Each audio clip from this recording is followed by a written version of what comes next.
نبی پاک علیہ الصلوۃ والسلام کے اس فرمان کی طرف چلتا ہوں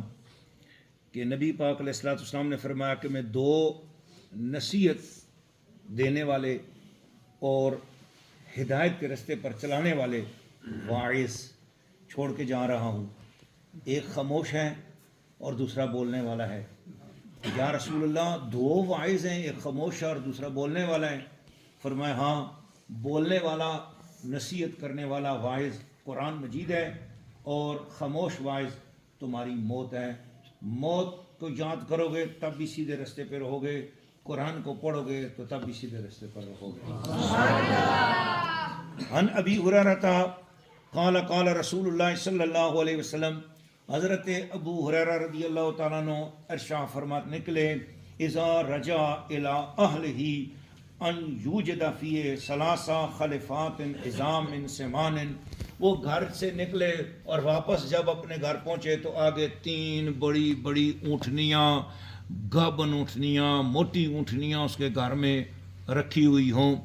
اس حدیث کی شرح میں میرے حضور قبلہ علامہ فیض احمد صاحب اویسی رحمۃ اللہ علیہ فرماتے تھے، اس زمانے میں قیمتی ترین دولت اونٹنی ہوتی تھی اور بڑی سواری اونٹنی ہوتی تھی، اس سے صحرا کا جہاز کہتے تھے۔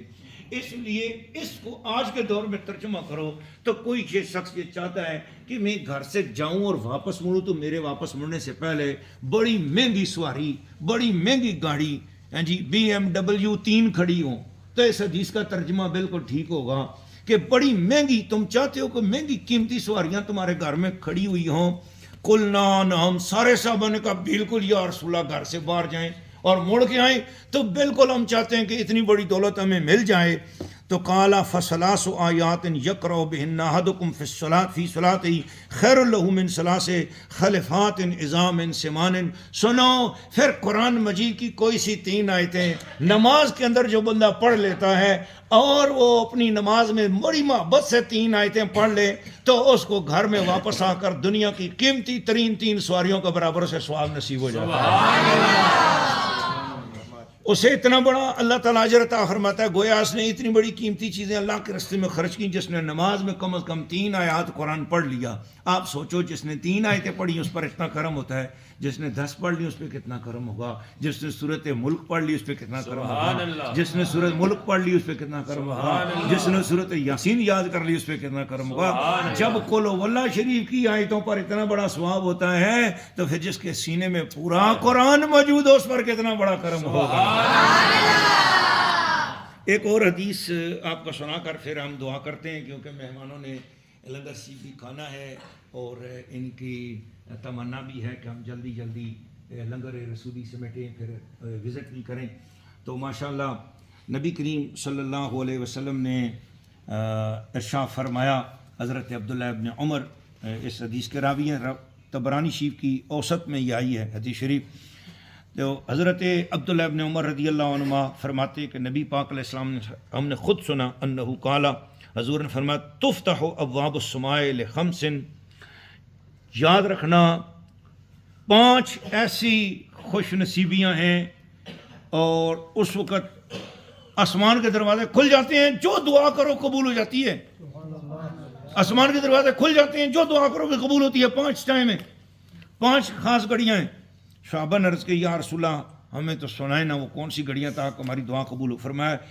لقراءۃ القرآن، جس وقت قرآن کی تلاوت کی جا رہی ہو، سننے والا آدمی دل ہی دل میں اپنے لیے دعائیں مانگنا شروع کر دے، وہ رحمتوں کے دروازے کھل رہے ہوتے ہیں۔ سبحان اللہ۔ جب کوئی تلاوت کر رہا ہو، تلاوت کے وقت، قرات کے وقت، تلاوت کے وقت، اس لیے فرماتے ہیں 5 ٹائم نماز پڑھو کہ قرآن کی تلاوت قاری کرتا ہے تو اس امام کی تلاوت کی برکت سے سارے نمازیوں کی دعا اللہ تعالیٰ قبول فرما دیتا ہے۔ دوسری ولقاء الزحفین، فرمایا جس وقت مسلمان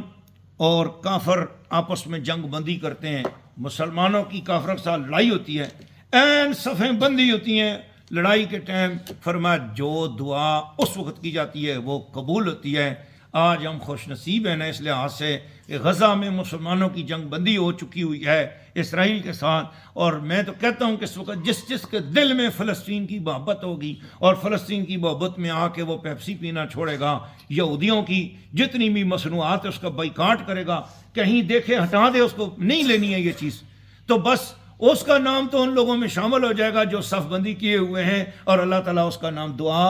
کے مقبول لوگوں میں شامل فرما دے گا۔ یہ طریقہ ہے ہمدردی کرنے کا۔